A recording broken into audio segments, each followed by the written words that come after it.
بسم الله الرحمن الرحيم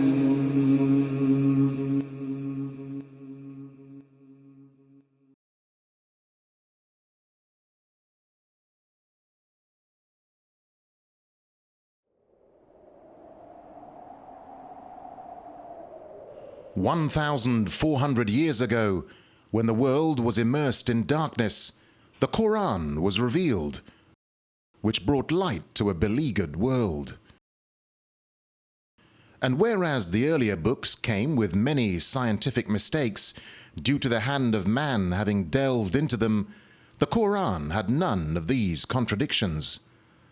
The world thought there could be no reconciliation between religion and science. But the Qur'an mentioned many scientific facts in great detail, like how a human being developed in the mother's womb, and described other scientific facts which amaze the world's renowned scientists and scientific community. Such was the impact of these revelations that the first Islamic medical conference was held at the Arab League building, Cairo, Egypt, on the 26th of September 1985. As far as it is known from the history of embryology, little was known about the staging and classification of human embryos until the 20th century. For this reason, the descriptions of the human embryo in the Qur'an cannot be based on scientific knowledge in the 7th century. The only reasonable conclusion is that these descriptions were revealed to Muhammad from God. He could not have known such details because he was an illiterate man with absolutely no scientific training.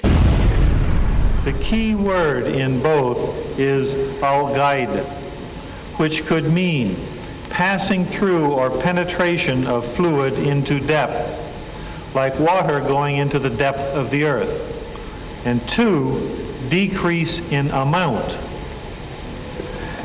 The two statements refer to something which is passing through the female reproductive tract, which is decreasing and or increasing in size, and it is something whose future at this stage is known to no one except Allah. The most intriguing thoughts are from a hadith in Sahih Muslim, where Muhammad states as one of the signs of the coming of the Day of Judgment that Arab areas will return to being fertile and green and with rivers. The archaeological and geological evidence that they once were green and will become green again is less than a century old. I have been asked, could Muhammad personally have known these things? The answer of a cautious scientist is, it is not impossible, but it would require a very sophisticated awareness of natural history. The growth of the fetus progresses rapidly until the beginning of the 12th week, after which it enters a new phase of rapid growth and dramatic changes. The rapid growth and dramatic changes which occur after the bones have been clothed by muscles have been mentioned in the Holy Qur'an 1400 years ago. No such distinctive and complete record of human development existed before the Qur'an.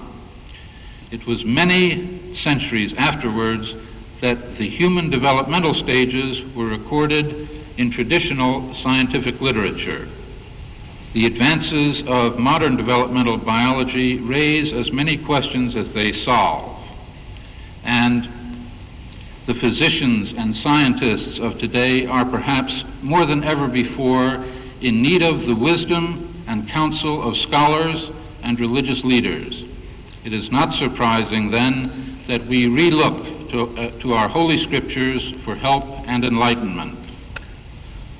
From what stuff hath he created him? From a sperm drop. He hath created him and then moldeth him in due proportions.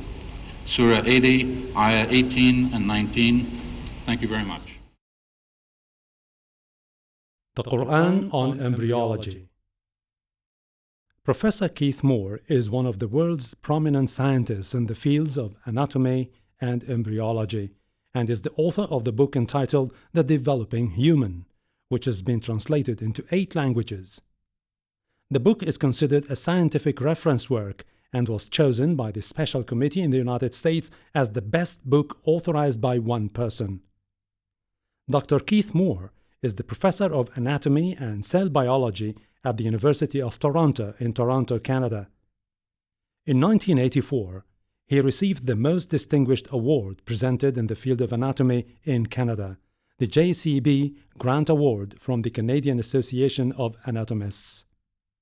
He has directed many international associations, such as the Canadian and American Association of Anatomists and the Council of the Union of Biological Sciences. Let's now listen to what Professor Keith Moore has to say about the revelations found in the Qur'an 1400 years ago, and what science has only recently been able to find out through detailed investigation. In the 1940s, Professor Streeter of the Carnegie Institute of Embryology in Washington, D.C., proposed a system for classifying the stages of human development. His system arranged human embryos in 23 numbered stages based on their differences in appearance. The Carnegie system of classification was used around the world until the 1970s, when a more refined system was proposed by Dr. Ronan O'Reilly of the Carnegie Institute of Embryology, now in San Diego, California. Intensive studies of the Qur'an and Hadith in the last 4 years have revealed a system for classifying human embryos that is amazing, since it was recorded in the 7th century A.D. Although Aristotle, the founder of the science of embryology, realized that chick embryos developed in stages from his studies of hen's eggs in the 4th century B.C., he did not give any details about these stages. As far as it is known from the history of embryology, little was known about the staging and classification of human embryos until the 20th century. For this reason, the descriptions of the human embryo in the Qur'an cannot be based on scientific knowledge in the 7th century. The only reasonable conclusion is that these descriptions were revealed to Muhammad from God. He could not have known such details because he was an illiterate man with absolutely no scientific training.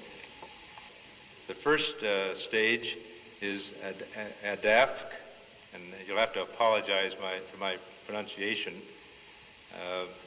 This is from Surah Tariq 6. He is created from a drop emitted. This Arabic term refers to the forceful emission of fluids which occurs during ejaculation in the male and ovulation in the female. The male secretions, called semen, contain the spermatozoa, and the female secretions, called follicular fluid, contain the ovum.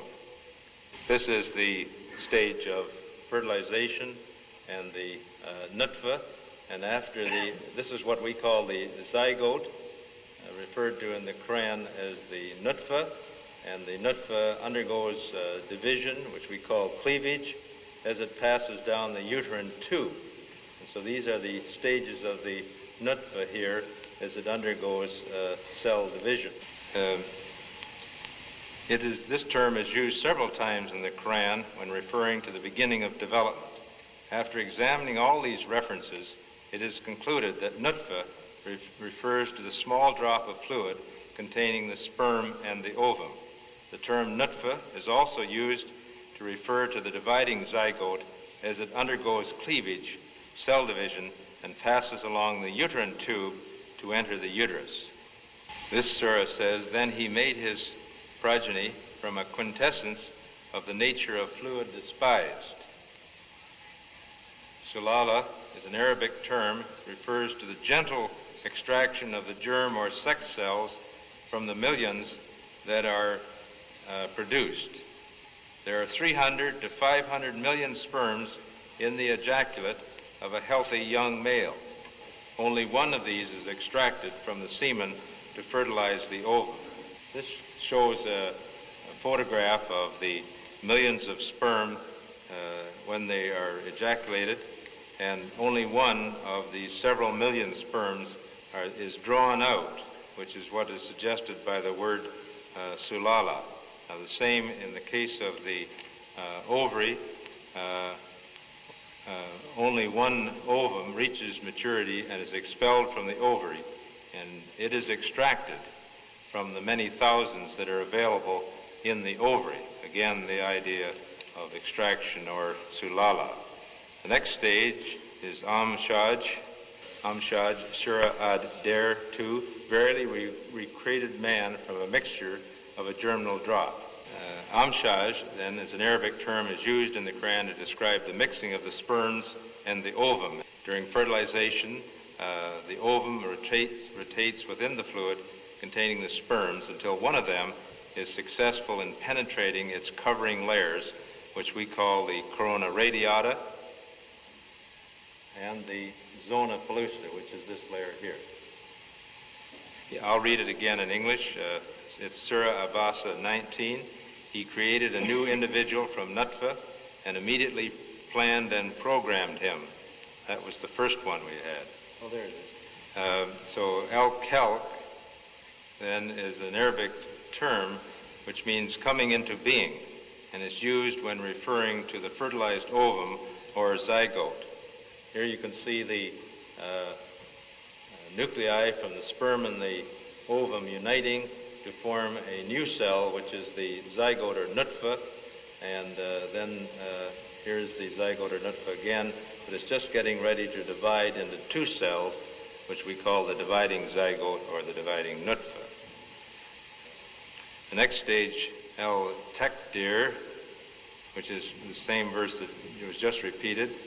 This Arabic term means the determination of characters and appears to refer to the fact that from the beginning, the zygote or nutfa contains genetic factors in the chromosome, contain the genes, which determine the color of the future person's eyes, hair, and skin, and all its other characteristics, such as the appearance of the face and the body.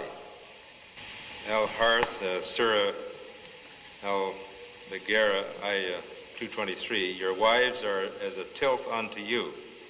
This Arabic term refers to the plowing of the earth and the sowing of the seed in it. This term is used in reference to sexual intercourse, plowing, and implantation of the blastocyst, sowing of the seed. This analogy is a very good one, since the blastocyst develops root-like structures called chorionic villi, which derive oxygen and nutrients from the mother's blood, just as the roots of the plant, shown here, derive their nutrients from the soil. Next is Alaka. Let's have the next slide. Alaka is Surah Al-Mu'minun, Ayah 14. Then we created the drop into a leech-like structure. Then of that leech-like structure, we made a chewed-like substance. Alaka refers to a leech-like appearance, especially at about 22 days, as shown in this slide. This is a leech, and this is the human embryo, about 23 days. I think you have to agree that the similarity between these structures is amazing, and that it is truly, the human embryo is truly leech-like.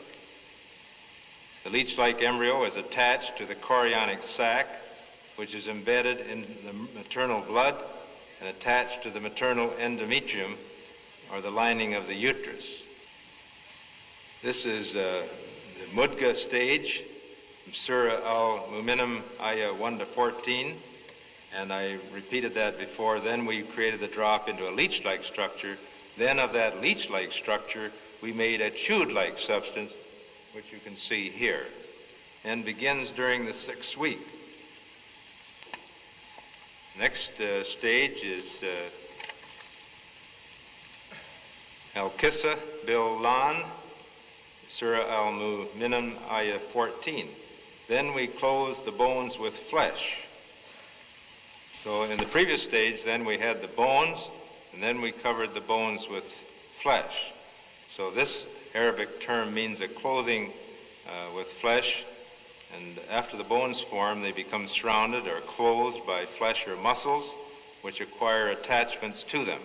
These muscle attachments permit movements of the skeleton to occur. Now this is the final stage of development called al-nasha. Then we developed of him another creation. Al-nasha means growth or coming into being. This undoubtedly refers to the fetal period when there is growth and differentiation of the embryo that developed in the embryonic period. The rate of body growth during the fetal period is remarkable, especially between the 9th and 16th weeks. You can notice how quickly it's growing in this nasha stage, or fetal period as we call it. The next stage is al-qabliya. This surah says that the duration of pregnancy and separation is 30 months. This Arabic term refers to the viability or ability of the human fetus to survive outside the uterus. There is no definite time when survival of the fetus is assured, but it is generally accepted now that a fetus that is 24 weeks or older has a reasonable chance of survival. Survival of fetuses 22 to 24 weeks old has only become possible in the last few years when better methods of providing care for premature infants were developed. So the period viable embryo or fetus would be here at 24 weeks. We used to say 26, 28, but now with better incubation, some babies at 24 weeks can survive, and we've even had some at 22 weeks, but this takes highly sophisticated incubation to do that. So this period then is the period of viability or the ability of the human fetus to survive. The next stage is the al-hadana, al-rahimia. This stage refers to the final stages of fetal development in the uterus when the fetus could survive if born prematurely, but it remains in the uterus where it is supported or nourished by the mother. In most cases, therefore, the uterus acts as an incubator for the premature infant. Weight gain during these final weeks is phenomenal as the fetus accumulates fat and is gradually prepared for birth. This last ayah is Surah Abasa, ayat 19 and 20.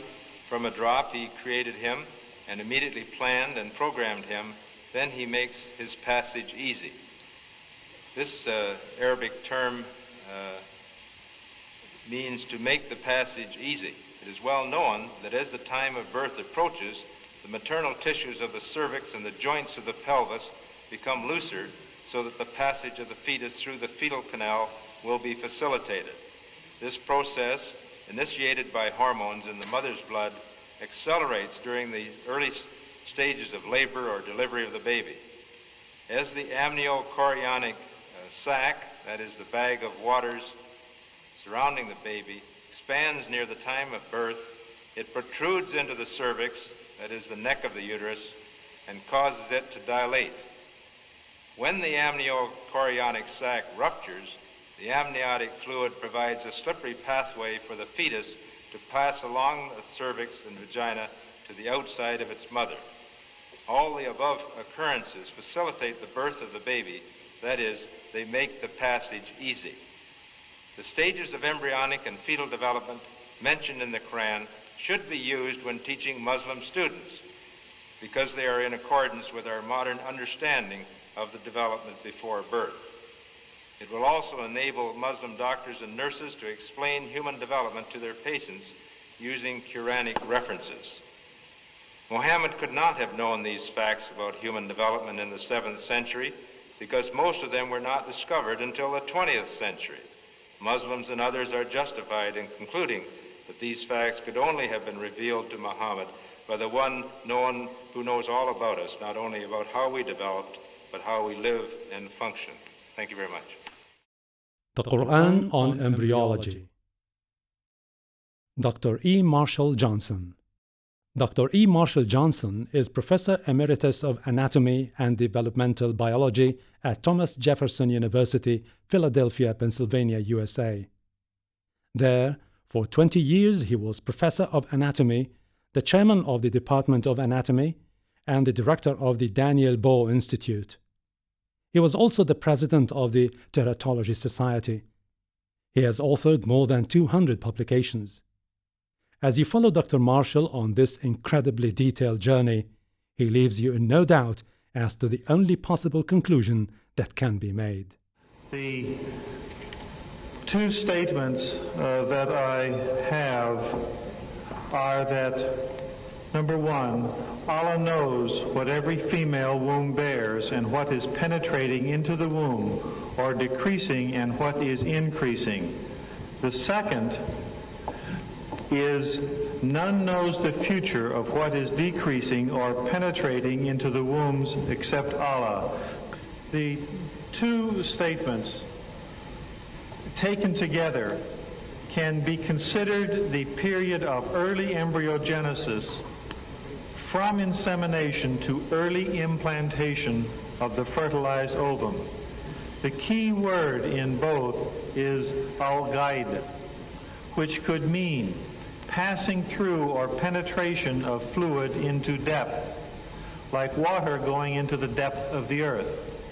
And two, decrease in amount.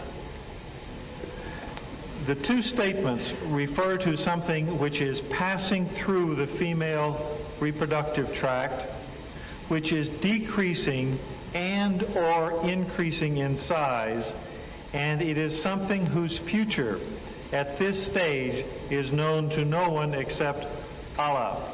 This something evidently is a reference to the male and female generative materials and later to the zygote. When different meanings of the key word al-ghaid are applied to the ayah and the hadith, these evidently point to the developmental processes taking place up to the stage of early implantation. It is could I have the next slide, please? It is scientifically established or proven that of the several millions of spermatozoa in the seminal fluid, a great many of them, as illustrated here, will not pass through the cervical canal, and half of those which do pass through the cervical canal will go up into a fallopian tube or an oviduct where there is no ova. However, some of those which do pass through the cervical canal will pass into the correct oviduct and into the presence of an ovum if one is there. The next slide is that of those spermatozoa which actually do get into the vicinity of the ovum, only one of them fuse with the surface membrane of the ovum. This we call the uniting of the sperm and the ovum. Actually, it's a fusion of the cell membranes, so that the genetic material then passes inside of the ovum. At this particular time, the destiny of the genetic program, the genetic destiny of this individual is established. We don't know what it is at this time, but we do know, of course, that as the chromosomes of the two come together, the genetic program is established at this time. Another biologic phenomenon which is consistent with the word al-ghaid, and that is that as the individual, the female child, is born, she is born with all of the ova which she potentially will shed. So she will have several 100,000 ova. During her reproductive lifespan, of course, relatively few of these will be actually ovulated. So from amongst the many ova available, relatively few are then chosen to be ovulated. And if a spermatozoa is there, then at that particular time it could be fertilized. So therefore, when al-ghaid is taken to mean a passing through, it will cover the period of the journey of the ovum as it takes from the oviduct and eventually through the uterus to the time of implantation. When it reaches implantation, it will pass into another stage of development, that is to the alaka stage. Thank you. The Qur'an on Geology. Dr. Alison Pete Palmer. About our speaker, born and raised in New Jersey, AR, Pete Palmer earned his BS in geology from Pennsylvania State in 1946 and a PhD in geology from the University of Minnesota in 1950. During his lengthy career, he has held various positions in geology and paleontology, including Cambrian geologist, paleontologist, U.S. Geological Survey in Washington, D.C. from 1950 to 1966, Professor of Geology, State University of New York at Stony Brook from 1966 to 1980, and Centennial Science Program Coordinator, mega editor for about 40 volumes of multi-authored books on the geology of North America for the Geological Society of America in Boulder from 1980 to 1993. Since 1993, he has been recentered as president of the small non-profit Institute for Cambrian Studies. Dr. Alison Pete Palmer will now take you on an historic passage through time, using the now recently obtained knowledge from geological sciences, which he verifies so wondrously using chosen verses from the Qur'an and clearly stated comments of Prophet Muhammad, peace and blessing be upon him, known as Hadith. In order to discuss the significance of geological ideas or perceptions from the Qur'an and Hadith, it is first necessary to provide some background information describing where geology is today and how it got there. Geology began as a science slightly less than 200 years ago. Although various geological perceptions date back to Aristotle over 2,000 years ago, these perceptions were never integrated into an identifiable science until James Hutton recognized the implications of the now famous angular unconformity at Sicker Point in western Scotland in 1788. The Earth's crust was deformed, and these sediments, now cemented into rock, were tilted, and a plain was developed by erosion across their upturned edges.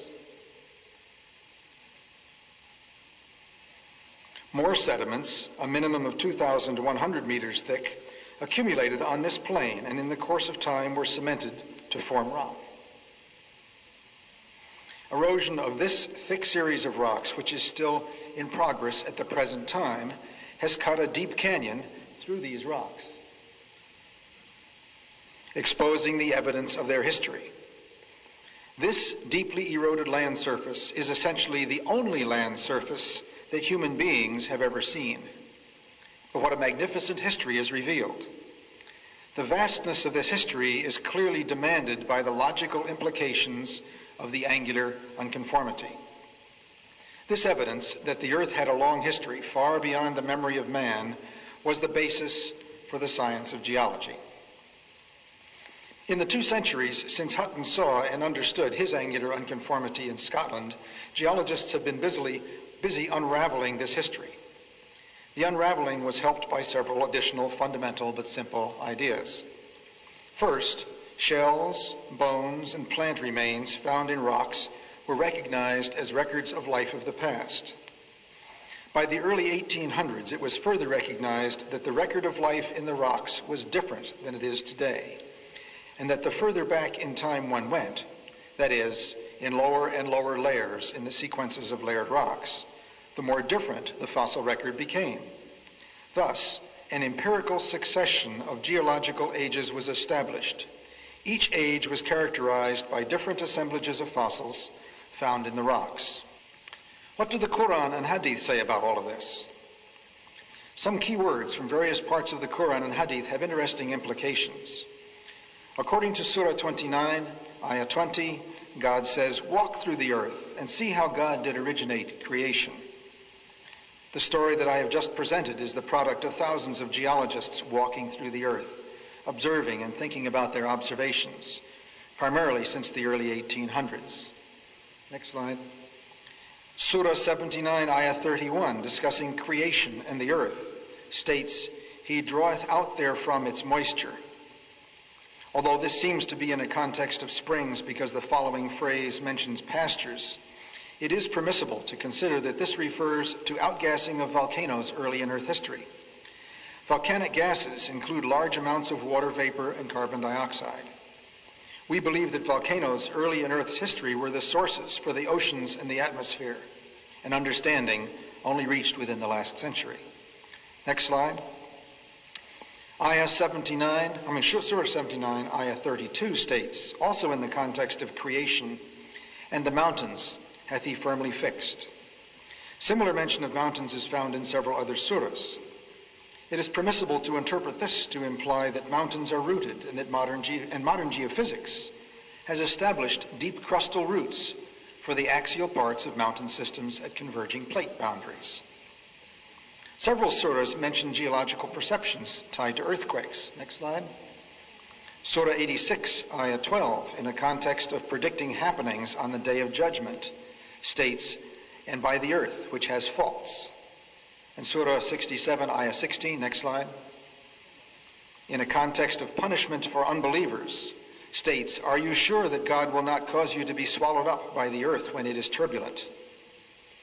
It is permissible to interpret these surahs as evidence of the awareness of great faults within the earth and of a turbulent interior, parts of the recent developments in plate tectonics. Other surahs seem to refer to changing dimensions of continents. Next slide. In a context of creation, Surah 70, Ayah 30 says, "And the earth," here in the sense of continents, "moreover, hath he expanded."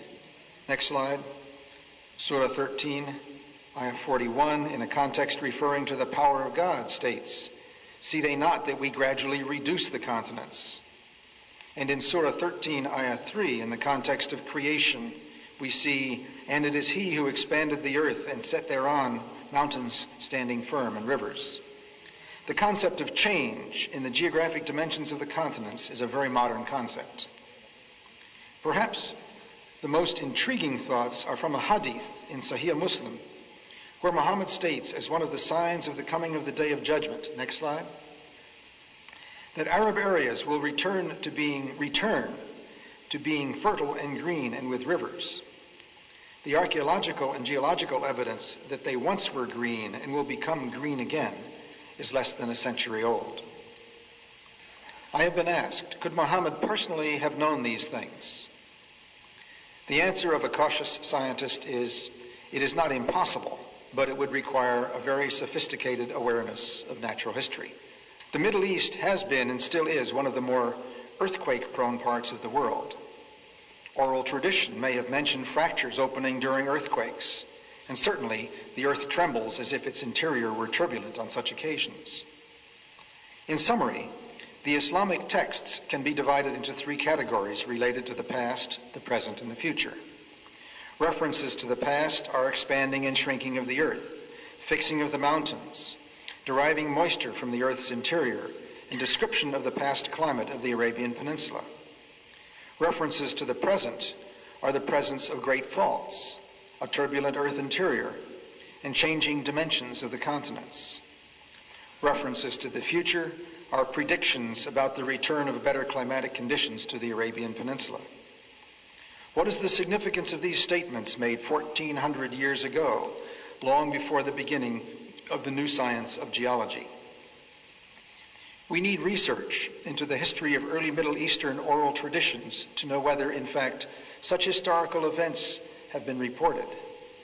If there is no such record, it strengthens the belief that God transmitted through Muhammad bits of his knowledge that we have only discovered for ourselves in recent times. We look forward to a continuing dialogue on the topic of science and the Qur'an in the context of geology. Thank you very much. The Qur'an on Embryology. Dr. T.V.N. Persaud. Dr. T.V.N. Persaud is Professor of Anatomy, Professor of Pediatrics and Child Health, and Professor of Obstetrics, Gynecology, and Reproductive Sciences at the University of Manitoba in Winnipeg, Manitoba, Canada. There he was the chairman of the Department of Anatomy for 16 years. He is well known in his field. He is the author or editor of 22 textbooks and has published over 180 scientific papers. In 1991, he received the most distinguished award presented in the field of anatomy in Canada, the JCB Grant Award from the Canadian Association of Anatomists. Dr. Persaud is the penultimate speaker that you are about to hear, saying what he has to say about how science is in total conformity with what was revealed in the Qur'an 1430 years ago to a man who was illiterate and lived at a time when it was impossible for him to know anything of the complexities of what you have so far heard.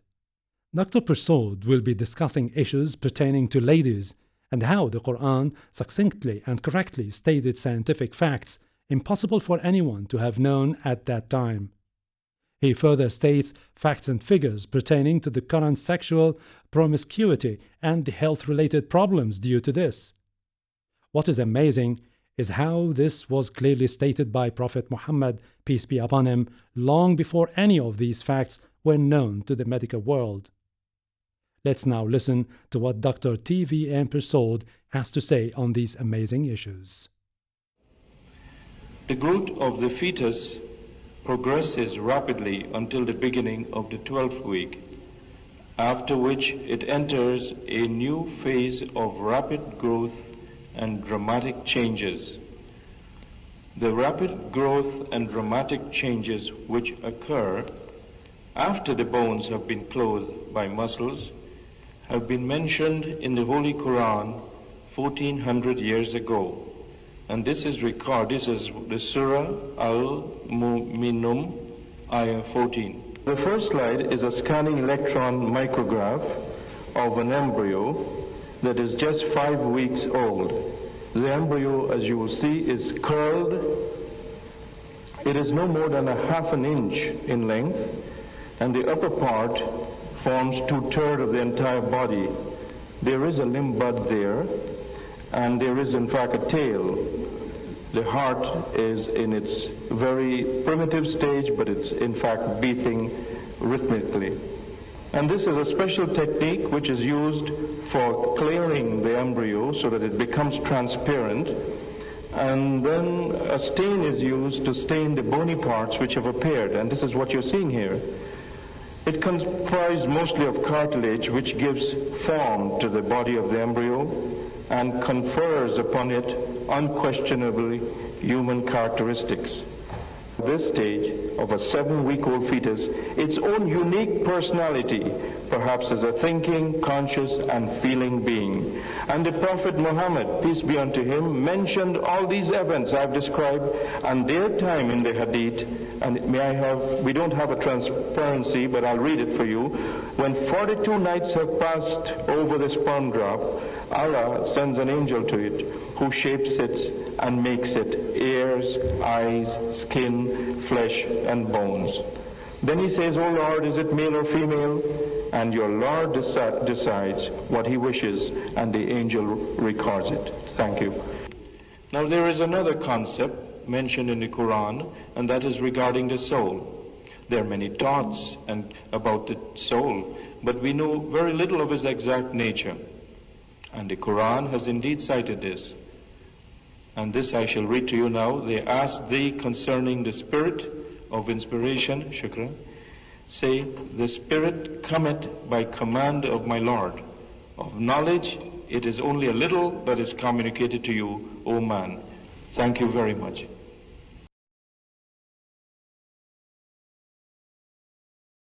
I present in this room here, to this audience, a talk I've given earlier this morning, and undoubtedly it's because of the interest of this subject. It is of wide interest, not only to Muslims, but I would say to people of all races and people in all countries of the world. And in fact, it's the first time in my life I have given the same paper twice at any conference, and so I feel very especially honored. And it deals with the Quranic rules regarding sexuality, the most intimate of relationship between two individuals, marital or sexual relations, and what the Quran says about certain aspects of the relationships between man and woman. And there are 2 or 3 areas I will touch upon. And the first we will talk about deals with the menstrual cycle. Apart from the aesthetic and hygienic aspects of having sexual intercourse during a woman's menstrual period, there is potential harm for both partners.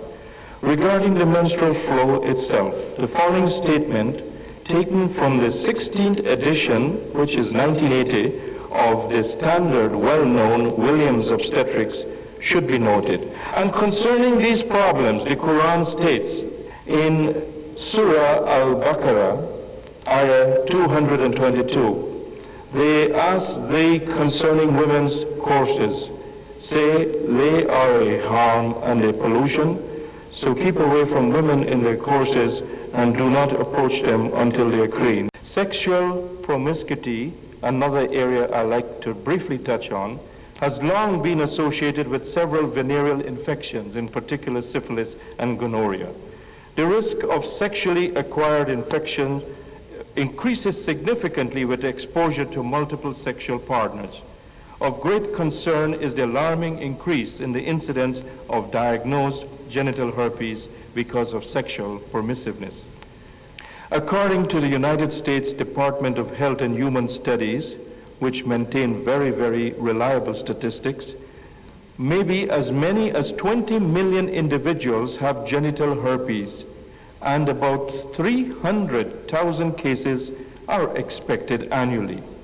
And each year, between 20,000 and 50,000 new cases of genital herpes are reported in Canada, where very reliable statistics are kept.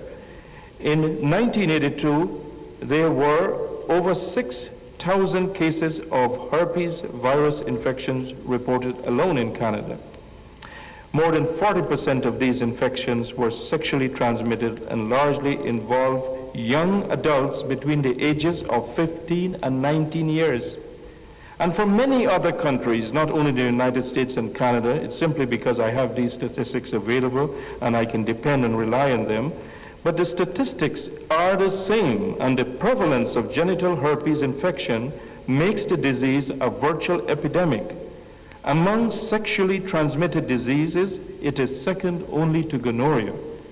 The highest incidence of genital herpes occurs among prostitutes, sexually promiscuous young adults, and sexual partners who previously have had herpes infection.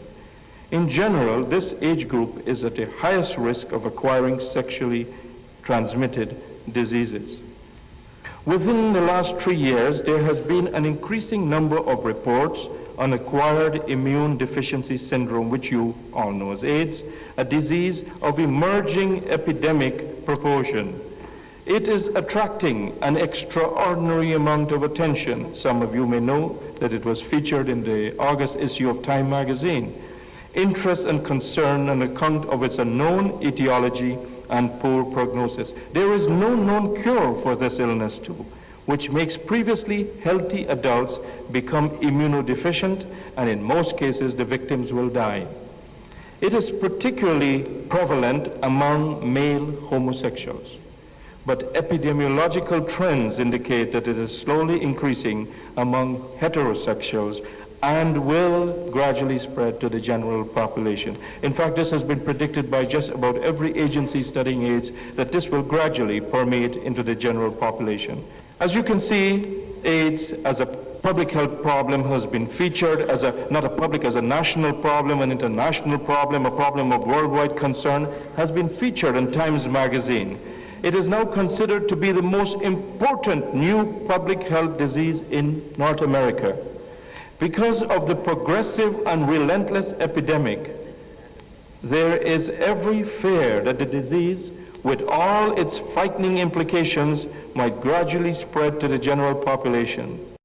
The consequences and dangers of promiscuous sexual relationships and deviant sexual practices have been expressed in this hadith some 1400 years ago. The lewdness will not exist among people until they appear as a common practice and plagues a new disease which did not exist before will spread among them. The word lewdness encompasses adultery, fornication, I'm told, homosexuality, bestiality, and all other sexual perversions. And it is not wide-stretched of any imagination that we should not consider herpes and AIDS as clear examples of new diseases, and indeed at the present time, new diseases for which we have no cure. Thank you very much. The Qur'an on Scientific Facts and Discovery. Dr. Gerald C. Goeringer. Dr. Gerald C. Goeringer is Course Director and Associate Professor of Medical Embryology at the Department of Cell Biology, School of Medicine, Georgetown University, Washington, D.C., USA. Former winner of 1989 the Golden Apple Award. Gerald C. Goeringer's PhD is in anatomy and cell biology.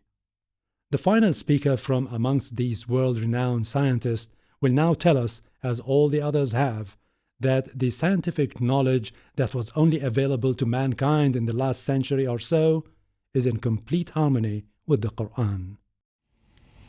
Mr. Chairman, eminent scholars, colleagues, friends, ladies and gentlemen, I'm delighted and honored to have this opportunity to be here before you and share some of these magnificent experiences with you.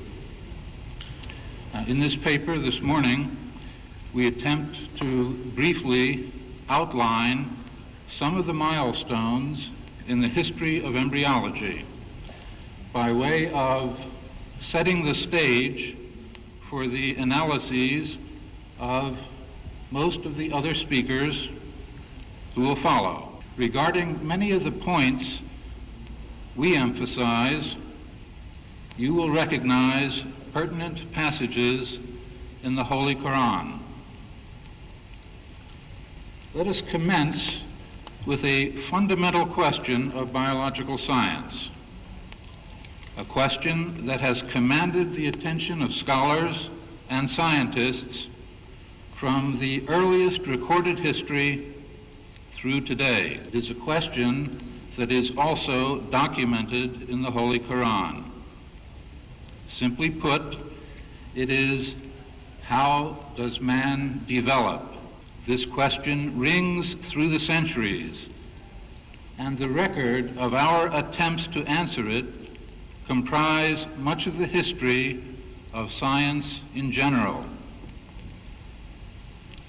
Therefore, the history of embryology is linked inescapably to the history of science in general, inasmuch as embryology deals with the genesis of all higher life forms. It is also closely related to the historical development of philosophical thought. Indeed, the scientist of not too many years ago referred to himself, and was referred to by others, as a natural philosopher. In broad terms, we can divide the history of embryology into three phases. The first phase, which we can call descriptive embryology, traces back more than 6 centuries before the Christian era and extends forward into the 19th century AD. This was the time during which observations of developmental phenomena were recorded and interpreted in various ways. Some of the earliest records survive from the 4th, 5th, and 6th dynasties in ancient Egypt. The official title, Opener of the King's Placenta, is on record as being held by at least 10 successive individuals. Later, a standard representing the royal placenta, may we have the first slide, please, was carried ahead of the pharaohs. The properties attributed to the placenta were of magical or mystical significance. In fact, until the time of the ancient Greeks and after, science and magic were closely joined. It was the Greeks who elevated science into the realm of reason. This by virtue of the fact that observations were less often interpreted in terms of the mystical, but rather in the light of reason. In point of fact, were it not for a number of Arab writers, many of the earlier Greek works would have been lost to us. During the 16th, but especially in the 17th and 18th centuries, scientific enquiry flourished, and the works of Vesalius, Fabricius, and Harvey set the stage for the era of microscopy. This was a period of lively debate. The spermatozoan had been discovered, and the questions of preformation, spontaneous generation, the egg, ovism, and animalculism were endlessly discussed and debated. Now, this is rather short shrift for 3 exciting centuries, so let us just briefly look at some of the things that were seen as they were seen during this time. First, some illustrations from the literature of midwifery during the 16th century. Next slide, please.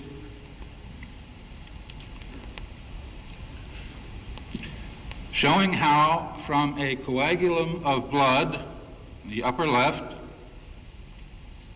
and seed, a fetus develops, which can be traced down through to the lower right, where in the imagination of the author of this work, from this blood clot, a human fetus actually arose.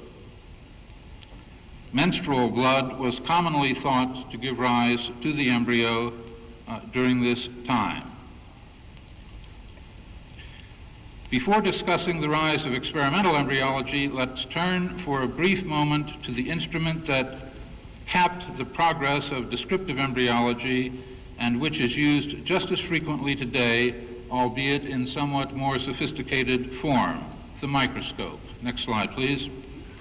This 17th century development led to the publication by Ham and van Leeuwenhoek of the announcement of the discovery of spermatozoa. Next slide, please. Published in the Philosophical Transactions of the Royal Society. This is 1677. Illustrations of human spermatozoa, published in 1701, next slide please, are seen here, grouped among illustrations of sheep sperm. What marvelous times these were, what controversies and arguments raged over observations made and or imagined. Look at this illustration of human semen. Next slide, please. This is the homunculus, which we have seen many times during this Congress. But look at this photograph from my own laboratory just a few years ago. Next slide, please.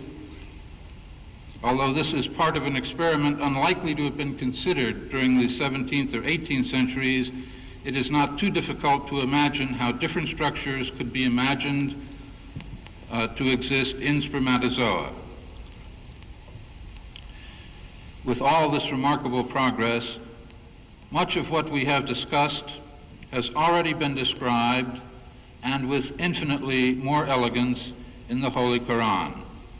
Recent analysis of passages from the Qur'an reveals a description of human developmental stages from the earliest through and beyond organogenesis. No such distinctive and complete record of human development existed before the Qur'an. It was many centuries afterwards that the human developmental stages were recorded in traditional scientific literature.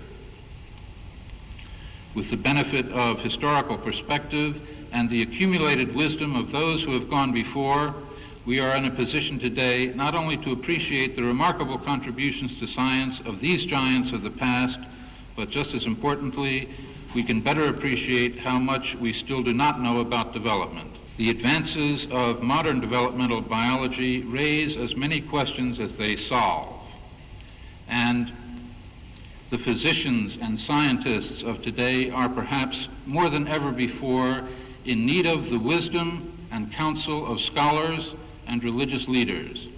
It is not surprising then that we relook to our holy scriptures for help and enlightenment. From what stuff hath he created him?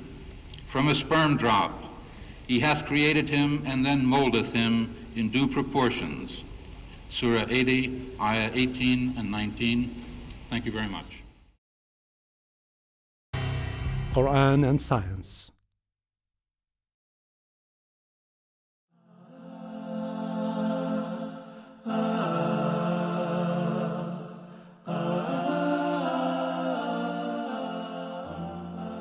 And those to whom knowledge has come, see that the revelation sent down to you from your Lord, that is the truth, and that it guides to the path of the exalted in might, worthy of all praise.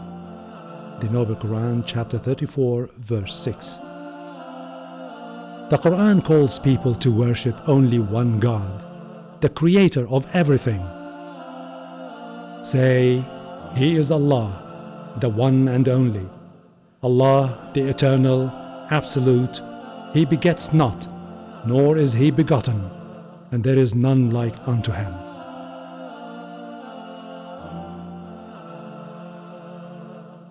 The Quran is a book of guidance and not a book of science. It is just a proof that it was revealed from the one Creator who knows everything about us. We will soon show them our signs in the universe and in their own souls, until it will become quite clear to them that it is the truth.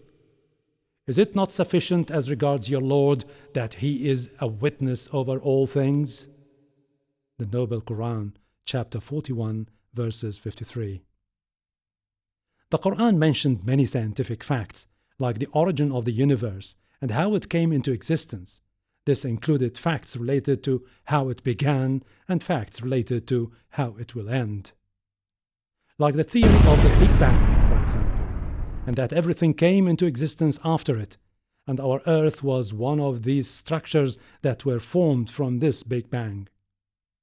Such kinds of theories were way beyond our reach 1400 years ago, and it is only now that science has begun to unravel some of the facts surrounding the creation of the universe. However, the Quran mentioned that our earth was part of the skies and then became separated from it. Allah says in the Quran, "Have not those who disbelieve known that the heavens and the earth were joined together as one united piece? Then we parted them. And we have made from water every living thing. Will they not then believe?" The Noble Quran, chapter 21, verse 30. And the Quran mentioned that our space is expanding.